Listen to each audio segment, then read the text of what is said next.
Halo, apa kabar? Semoga selalu dalam keadaan sehat walafiat, tetap semangat. Saya kira ini banyak sekali yang kecewa. Tadinya pertama pasti terkejut dan kecewa karena eh, Trump akhirnya memenangkan Pilpres Amerika dan perolehan angkanya sangat telak ini ya. Dan banyak yang bertanya-tanya apa sungguh yang terjadi, Bung Rocky. Karena kan sejak awal kita mengikuti survei-survei dan ada kecenderungan dari survei-survei itu meskipun kadang-kadang angkanya juga saling bekerjaan itu Kamala Harris itu diperkirakan akan menang dan ini artinya kita tahu bahwa rakyat Amerika itu lebih memilih slogan yang sebenarnya dipakai pada Pilpres lalu oleh Donald Trump bahwa Make America Great Again. Itu artinya sebenarnya rakyat akan lebih memilih soal ekonomi yang lebih kuat ketimbang masalah-masalah demokrasi dan hak asasi manusia. Halo, Assalamualaikum warahmatullahi wabarakatuh. Terima kasih sudah kembali mampir di channel Kedua Reaction. Pada kali ini kita akan membahas tentang peristiwa politik yang terjadi di luar negeri di Amerika Serikat. Nah, apakah kalian adalah salah satu penggemar dari Donald Trump? Jika iya, maka kalian harus berbangga sebab Donald Trump kembali memenangkan pemilihan presiden di Amerika Serikat dengan mengalahkan Kamala Harris. Nah, jika kalian adalah fans dari Donald Trump, maka kalian berhak untuk berbahagia. Tapi jika kalian adalah salah satu orang yang anti terhadap Donald Trump, maka kalian harus siap-siap menerima konsekuensi dari kemenangan Donald Trump. Sebagaimana kita ketahui bahwa dari track record Donald Trump ini, kita ketahui bahwa beliau adalah salah satu orang yang punya paham kapitalis dan seperti kita ketahui bahwa di masa pemerintahan sebelumnya beliau Bapak ini adalah salah satu presiden yang terbilang rasis. Nah, jika di pemerintahan selanjutnya tidak berubah, maka kemungkinan apa yang sudah pernah dijalankan di masa pemerintahan sebelumnya saat dia menjadi presiden itu kemudian akan kembali dilanjutkan. Mungkin bukan satu analisis yang mampu untuk secara habis-habisan mengulas apa sebetulnya penyebab kemenangan Donald Trump dan bukan apa penyebab kegagalan Harris. Tapi satu soal yang mungkin harus segera diterangkan atau diucapkan adalah bahwa yang kita sebut rakyat di Amerika itu akhirnya harus didefinisikan kembali. Karena pengertian hal-hal yang menyangkut hak warga negara yang selama ini dianggap dilecehkan oleh Donald Trump justru berbalik mendukung kubu Donald Trump atau mendukung Trump sebetulnya. Dan kubu yang sebelumnya merasa bahwa Amerika harus didesain untuk mengembalikan kedudukan rakyat, penghormatan terhadap hak asasi manusia, prinsip-prinsip kesetaraan, upaya untuk tetap menjadikan Amerika sebagai tanah untuk semua ras, tanah untuk semua bangsa itu berhenti. Dan mereka justru yang awalnya menganggap bahwa Trump adalah seorang rasis, Trump adalah seorang yang tidak mempedulikan hak asasi manusia, justru berbalik mendukung Trump. Dan sangat mungkin itu justru di basis-basis Partai Demokrat yang secara tradisional, secara konvensional mengolah isu-isu human rights dan human solidarity. Tetapi menarik untuk mungkin mulai membaca bahwa ada yang berubah pada publik Amerika, entah karena perubahan-perubahan mindset, karena tekanan ekonomi, atau karena keinginan untuk mengembalikan kejayaan zaman koboi atau zaman yang biasa disebut patriotisme. Tetapi sekali lagi, masalah yang segera terlihat adalah demokrasi Amerika, mungkin yang dibayangkan oleh Alexis Tocqueville ini berubah tuh. Atau kalau kita pergi pada desain-desain awal yang menginginkan supaya demokrasi di Amerika itu jadi semacam habits of the heart, itu akhirnya berhenti karena soal-soal yang lebih kekinian, yaitu kebutuhan kepemimpinan yang kuat dalam perbandingan dengan kepemimpinan Joe Biden yang dianggap lemah dan terseok-seok.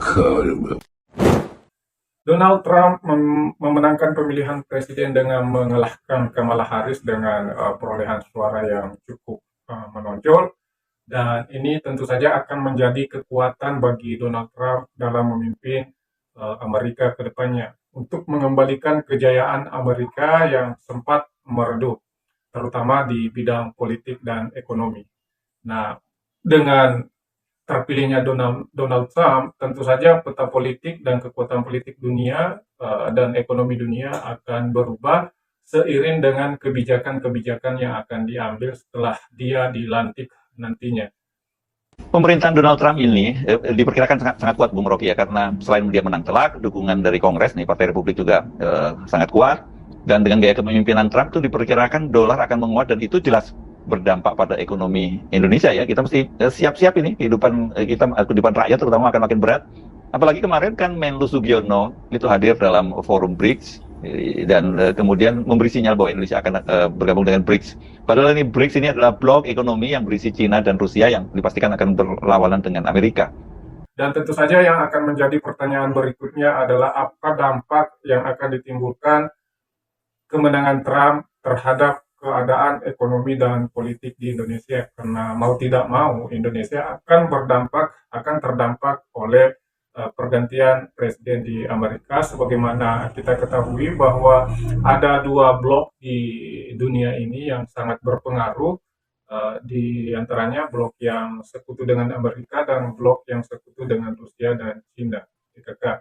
Nah, sementara kita ketahui bahwa saat ini pemerintahan Indonesia itu lebih cenderung ke bloknya Rusia dan kawan-kawan, tapi itu bukan tidak mungkin bahwa presiden akan mengambil keputusan untuk berbalik ke kubu Amerika. Itu tergantung dari kebijakan dari Presiden Prabowo nantinya. Tapi yang pasti akan terpengaruh adalah kekuatan dolar. Apakah dolar akan menurunkan nilai tukar rupiah atau justru akan menaikkan nilai tukar rupiah setelah pemerintahan Donald Trump nantinya. Mari kita lihat bagaimana prediksi dari RC Buno Arif bersama Rocky Gerung berikut ini. Ia menang sebagai presiden dan menguasai mayoritas di Kongres itu jadi infrastruktur yang sangat kuat, dan itu penanda bahwa konsolidasi ekonomi dan politik akan sangat stabil dalam pandangan financial market, sehingga dolar pasti akan menguat, dan penguatan dolar itu tentu bagi Indonesia itu berakibat mahalnya harga dolar dan rupiah kursnya pasti akan jatuh tuh. Tetapi sekali lagi kita coba membayangkan bagaimana kemampuan negeri ini untuk mulai membuat semacam relasi baru dengan Amerika di bawah Donald Trump, karena Indonesia memilih untuk bersekutu dengan BRICS dan bukan dengan OECD itu. Jadi ini juga satu poin yang bisa kita bayangkan, apakah Indonesia bisa memperoleh utang dari Amerika karena kebutuhan kita, dan kita tahu bahwa dolar itu adanya di OECD di bawah pimpinan Amerika, dan Indonesia tidak mungkin dapat semacam bantuan atau utangan dari BRICS yang memang modal internasionalnya sangat terbatas. Tetapi Indonesia mungkin dalam kaitan ini Pak Prabowo akan ke Amerika akan berpikir kembali apakah BRICS ini pilihan rasional ketika Amerika dikuasai oleh kaum neokonservatif, neoliberal, yang dolarnya itu bisa menentukan arah politik dunia. Kan itu yang kita sebut sebagai analisis politik ekonomi, bahwa Indonesia butuh dolar tetapi Indonesia pergi pada BRICS. Tentu ada keterangan tambahan nanti kalau Pak Prabowo mampir ke New York dan bertemu dengan Donald Trump, walaupun itu masih menunggu apakah secara ofisial sebelum diucapkannya sumpah presiden baru di Amerika itu layakkah Presiden Prabowo itu bertemu dengan Donald Trump. Itu juga satu pertimbangan yang sangat menarik nanti dari segi diplomatic society, apakah Prabowo yang memang minggu ini akan ke Amerika akan bertemu dengan pemimpin baru Amerika itu, dan sekaligus menunjukkan bagaimana sikap final Indonesia di dalam upaya untuk memperoleh keuntungan dari dua blok ekonomi dunia ini, yaitu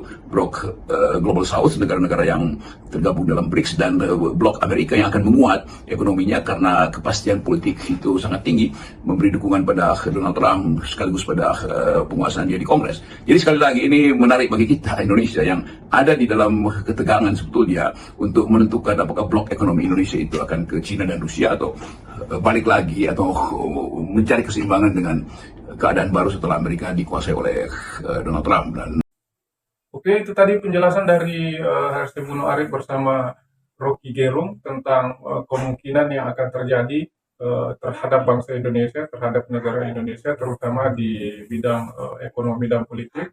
Sebagaimana kita ketahui bahwa kita tidak bisa menghindari untuk terlibat dan terdampak dari kebijakan-kebijakan yang kemudian akan diambil oleh Presiden Amerika ke depan, dalam hal ini Donald Trump.